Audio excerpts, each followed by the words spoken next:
জীবনের প্রত্যেকটা ভুল মানুষকে একটি করে শিক্ষা দেয়, আর প্রত্যেকটা শিক্ষা একজন মানুষকে পরিবর্তন করে দেয়। আর সত্যি বলতে, যারা জীবনে তাদের ভুল থেকে শেখে তারা জীবনে অনেক দূর পর্যন্ত এগিয়ে যায়। মানুষ ভুল করবে, মানুষ মাত্রই ভুল করে, এটাই স্বাভাবিক। কিন্তু কোনো মানুষ যদি নিজের ভুল থেকে কিছু না শেখে, সেটা স্বাভাবিক নয়।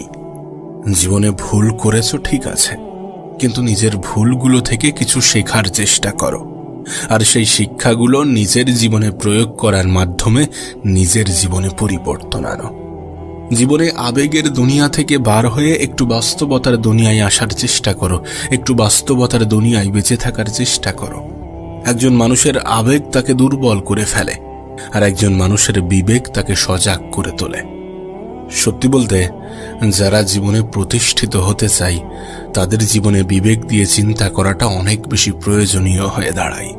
কারণ তুমি যখন তোমার জীবনের কঠিন সময়ের মধ্য দিয়ে জীবন অতিবাহিত করবে, তখন অনেক মানুষ আছে যারা তোমাকে হেয় প্রতিপন্ন করবে, যারা তোমাকে তোমার ভরসা, তোমার বিশ্বাসের উপরে প্রশ্ন তুলতে বাধ্য করাবে।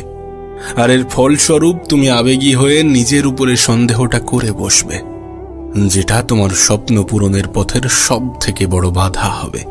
হ্যাঁ, যেটা তোমার স্বপ্ন পূরণের সব থেকে বেশি বাধা সৃষ্টি করবে যখন তুমি নিজের থেকে বেশি অন্যের কথাগুলোকে গুরুত্ব দেবে। তাই তোমার কাছে অনুরোধ করব, নিজের আবেগকে নিয়ন্ত্রণ করো। এমন কোনো জ্যোতিষীর উপরে বিশ্বাস করো না, এমন কোনো জ্যোতিষীর উপরে বিশ্বাস রেখো না যে জ্যোতিষী তোমার ভবিষ্যৎবাণী করে যায় যে তোমার দ্বারা কিছু হবে না।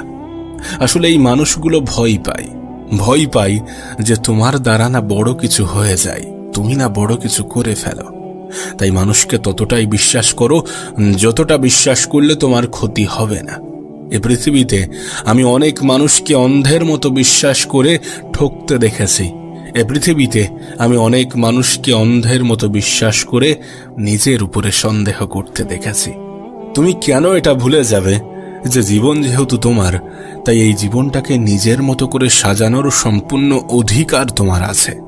আর এই অধিকার থেকে তুমি তখনই বঞ্চিত হও যখন অন্যের বলা মিথ্যা কথাগুলোকে তুমি অনেক বেশি গুরুত্ব দাও। একটা জিনিস যদি খেয়াল করো তাহলে দেখবে, যারা বলে যে আমাদের দ্বারা কিছু হবে না, তারা নিজেরাই যে জীবনে অনেক বড় কিছু অর্জন করেছে বিষয়টা এমন না। তাই তোমার কাছে অনুরোধ করব, তাদের নেগেটিভিটিকে নিজের জীবনে প্রশ্রয় দিও না। সত্যি বলতে, পজিটিভ থাকাটা যে কতটা প্রয়োজন, কাশ যদি তোমাকে বোঝাতে পারত।